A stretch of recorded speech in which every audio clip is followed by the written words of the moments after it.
আসসালামু আলাইকুম। আজকে আমরা প্লেন মেশিনের কেস কেন অতিরিক্ত গরম হয়ে যায়, রোটারি হুকটা কেন অতিরিক্ত গরম হয়ে যায়, কোন কারণে এই সমস্যাটা হচ্ছে, বা আমাদের একটু ভুলের কারণে, সামান্য একটু ভুলের কারণে আমাদের হুকটা নষ্ট হয়ে যাচ্ছে। তো আমরা এই বিষয় নিয়ে কথা বলবো, আপনাদেরকে সম্পূর্ণ A to Z দেখিয়ে দেবো এই ভিডিওতে। তো ভিডিওটা কেউ স্কিপ করবেন না। আর আরেকটা রিকোয়েস্ট করব, আপনারা আমার কথাগুলো বোঝার চেষ্টা করবেন। কাজের চাইতে আমি যে কথাগুলো বলবো এগুলো একটু মাথায় নেওয়ার চেষ্টা করবেন, কারণ আমি যে কথাগুলো বলবো কাজের চাইতে ওই কথাগুলো খুবই ইম্পর্টেন্ট। তো আমি মনে করি, তো যদি ভিডিওটা আপনাদের কাছে ভালো লাগে তো অবশ্যই চ্যানেলটি সাবস্ক্রাইব করে বেল আইকনটি বাজিয়ে দিবেন এবং একটা লাইক দিয়ে কমেন্ট করে ভিডিওটি শেয়ার করে দিবেন, সবাইকে দেখার যেন সুযোগ হয়। তো চলুন আমরা ভিডিওটি স্টার্ট করি।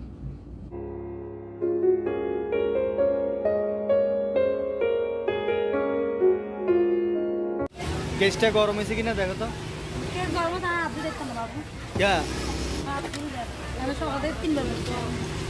এত গরমে যা হাত পুরি যায় যে হাত পুরি যা। তো আমি মেশিনে বসে কেসটা খোলার চেষ্টা করি।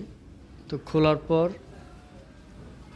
ববিন কেসটা এতটাই গরম ছিল যে আমি ধরে রাখতে পারি না। তো আমি একটা কাগজ দিয়ে পেঁচা নিলাম, তারপরও ধরার চেষ্টা করলাম।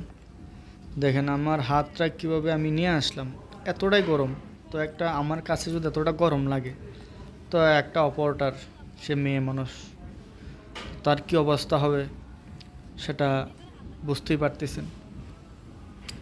তো আমরা এই সমস্যাটা থেকে কীভাবে মুক্তি পাব, তো চলুন আমরা ভিডিওটা সম্পূর্ণ স্কিপ না করে দেখব আজকে। তো প্রথমে আমরা রোটারি হুকটাকে খুলে নেব। খুলে নেওয়ার পর দেখব কোন জায়গায় আমাদের সমস্যা। তো খোলার পর আমাদের যে সমস্যা এটা আমরা খোঁজার চেষ্টা করব। দেখেন এখানে প্রবলেম দেখাচ্ছে যে আমাদের বাড়িটা নষ্ট হয়ে গেছে। একটু দেখুন, বাড়ির শব্দটা শোনার চেষ্টা করুন।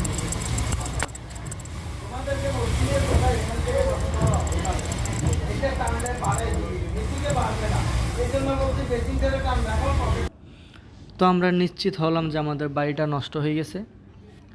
এজন্যই আমাদের কেসটা এবং রোটারি হুকটা অতিরিক্ত গরম হয়ে যাচ্ছে।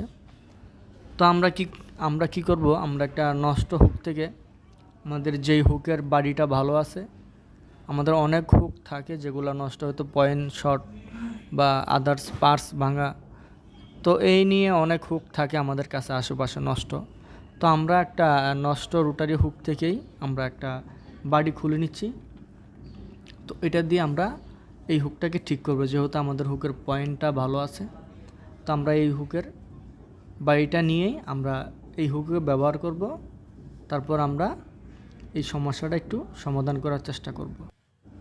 তো আমাদের হুকের বাড়ি চেঞ্জ করলে আমাদের কেস গরম হওয়া বন্ধ হবে, কিন্তু হুকটা যে গরম হয়ে যাচ্ছে বা হুকটা নষ্ট হয়ে যাচ্ছে, যে বাড়িটা নষ্ট হয়ে গেছে, এই বাড়িটা কেন নষ্ট হয়ে যাচ্ছে, তো আমরা এটাও দেখব আমরা। তো আগে আমরা হুকের বাড়িটা যেহেতু সমস্যা, তো আমরা হুকের বাড়িটা চেঞ্জ করে নিচ্ছি আগে। তারপর আমরা দেখব হুকটা কেন নষ্ট হয়ে যাচ্ছে বা হুকের বাড়িটা কেন নষ্ট হয়ে যাচ্ছে। তো আমাদের দেখুন, আমরা যেই ইয়াটা নিয়েছি, তো আমরা বাড়িটা চেঞ্জ করলাম পর আমরা এইখানে আবার কিছু কারণ আছে, যে ইনার গাইডগুলো আছে, এগুলো যদি বেশি ক্ষয় হয়ে যায় তাহলে এখানে গজার সম্ভাবনা থাকে। তো দুইটা থেকে আমি যে কোনো একটা সিলেক্ট করব যেটা একটু কম ক্ষয় হয়েছে বা কম নষ্ট হয়েছে। তো আমি এটা লাগিয়ে নিচ্ছি ঠিকঠাক মতো। তো শুধু কথা আমি বললাম আপনারা বুঝেন নাই, এরকম কিন্তু হবে না। আপনারা অবশ্যই বুঝতে হবে যে আমি যে বিষয়গুলো আপনাদেরকে বোঝানোর চেষ্টা করতেছি, তা আমি চাই আপনারা জানুন, শিখুন। আমি আমার মন থেকে আপনাদেরকে শেখানোর চেষ্টা করতেছি। তো আছে যে এমন কিছু জিনিস আছে যা আমি জানি আপনি জানেন না, আবার এমন কোনো জিনিস আছে যা আমি জানি আপনি জানেন না। স্বাভাবিক, কাজের ক্ষেত্রে এরকম হতেই পারে। তো এটাকে কেউ নত শিকার দেখবেন না, কারণ কাজের ক্ষেত্রে অনেককেই অনেক কিছু স্যাক্রিফাইস করতে হয়। তো আমি যেটা জানলাম আপনাদেরকে সম্পূর্ণ জানানোর, বোঝানোর আমি চেষ্টা করব। তো থাকুন আমার সাথেই। তো আমাদের কাজটা যেহেতু হয়ে গেছে, তো আমাদের যে আগের হুকের যে বাড়িটা আছে ওইটা ওই হুকে লাগিয়ে রাখছি, যেন আমরা আবার কোনো সমস্যা হলে যেন আমরা এই হুক থেকে কোনো পার্টস খুলে আমরা আরেকটা হুক ঠিক করতে পারি। তো আমাদের প্রায় লাগানো শেষ হয়ে যাচ্ছে। তো আপনাদের সুবিধার্থের জন্য আমি ভিডিওটা একটু স্পিড বাড়াই দিছি, যেন এই সময়টা আপনাদের নষ্ট না হয়। তো আমাদের হুক ঠিক হয়ে গেছে। তো চলুন আমরা এখন মেশিনে যাব। তো বন্ধুরা, আমাদের মেশিনে অয়েল না আসার কারণে কিন্তু আমাদের হুকটা নষ্ট হয়ে গেছে, যার ফলে গরম হয়ে বাড়িগুলো ক্ষয় হয়ে গেছে। তো আমরা হুকের মধ্যে, শেপের মধ্যে একটা স্ক্রু আছে, তো এটা আমরা খুলে নেব। তো খোলার পর এখানে দেখেন একটা সুতা আছে, তো সুতাটা দিয়ে অয়েলটা আসে। তো এটা সুতাটা দেখা গেছে মাথার মধ্যে ময়লা হয়ে শক্ত হয়ে গেছে, ময়লা হয়ে। তো আমরা এখন খালি চালায় দেখব যে আমাদের আসলে অয়েল আসতেছে কিনা। দেখেন, অয়েল কিন্তু আমাদের ঠিকঠাকভাবে আসতেছে, প্রচুর অয়েল আসতেছে। তো প্রচুর অয়েল আসলেও কিন্তু আমাদের মেশিন চলবে না, কারণ অয়েল কিন্তু ডাটি হয়ে যাবে। তো আমাদের এখানে যে সমস্যা হয়েছে, যে সুতাটার মধ্যে দেখেন, আমি এটাকে সিজার দিয়ে কাটি, এটা মাথার মধ্যে যে জায়গাটা একদম স্ক্রুর মাথায় ছিল, তো এই জায়গাটা ময়লায় এটা একদম শক্ত হয়ে গেছে, তো এই জন্য অয়েল আসতে পারে নাই। তো আমরা এটা আবার রিপেয়ার করলাম, যে শক্ত জায়গাটা কেটে ফেললাম। তো আমরা এখন আবার স্ক্রুটার মধ্যে ভিতরে আমরা এই সুতাটা দিয়ে দিচ্ছি, যাতে আমরা অয়েল আসে সঠিকভাবে। অয়েল না আসলে কিন্তু হুক নষ্ট হবে, আর অয়েল আসবে, অতিরিক্ত অয়েল আসলে কিন্তু আপনার বডিতে অয়েল ডাটি হবে।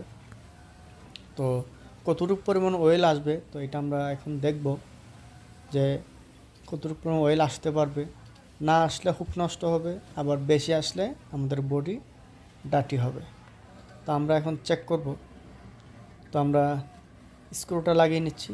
তো দেখুন আমি কীভাবে স্ক্রুটা লাগাচ্ছি। তো অবশ্যই বিষয়গুলো একটু ভালো করে বোঝার চেষ্টা করবেন। তো আমি স্ক্রুটা লাগিয়ে নিচ্ছি। তো আমি এখন টাইট দিয়ে নেব স্ক্রুটা। দেখেন, একটা মাইনাস স্ক্রুড্রাইভার দিয়ে এইখানে স্ক্রুটা খুবই ইম্পর্টেন্ট। এই জায়গার বিষয়টা, সিক্রেট বিষয়টা খুবই ইম্পর্টেন্ট। কেউ সহজে এগুলো বোঝায় না মানুষকে, তো আমি চেষ্টা করি মানুষকে বোঝানোর জন্য। তো আমি এখন চেক করব অয়েল আসতেছে কি না।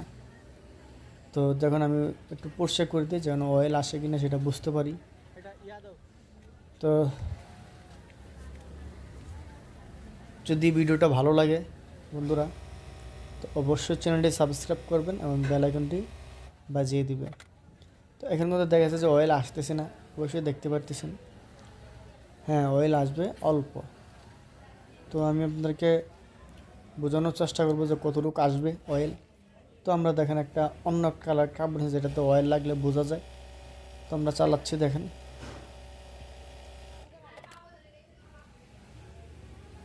এই যে দেখেন অয়েল কিন্তু আসছে, আমাদের অয়েল কিন্তু আসছে।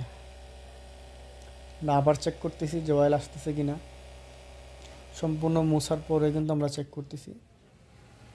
হ্যাঁ বন্ধুরা, অয়েল কিন্তু আসছে। হ্যাঁ, এরকমও অয়েল আসবে, এর চেয়ে বেশি আসলে আবার সমস্যা হবে। তো আমাদের অয়েল লিকেজটা শেষ। অয়েলের কাজটা সম্পূর্ণ করে আমি মেশিনটা সেট আপ করে আমি অপারেটরকে দিয়ে দিলাম, সেজন্য বডি করে।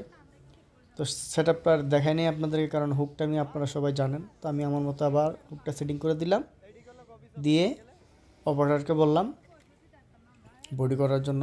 তো সে মিনিমাম 75 পিস বডি করছে।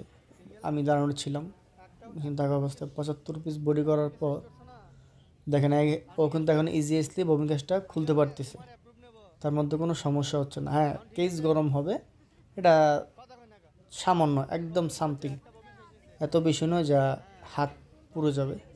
তো তো যদি ভিডিওটা ভালো লাগে অবশ্যই চ্যানেলে সাবস্ক্রাইব করে আমাদের পাশে থাকবেন। তো সবাইকে ধন্যবাদ, ভালো থাকবেন।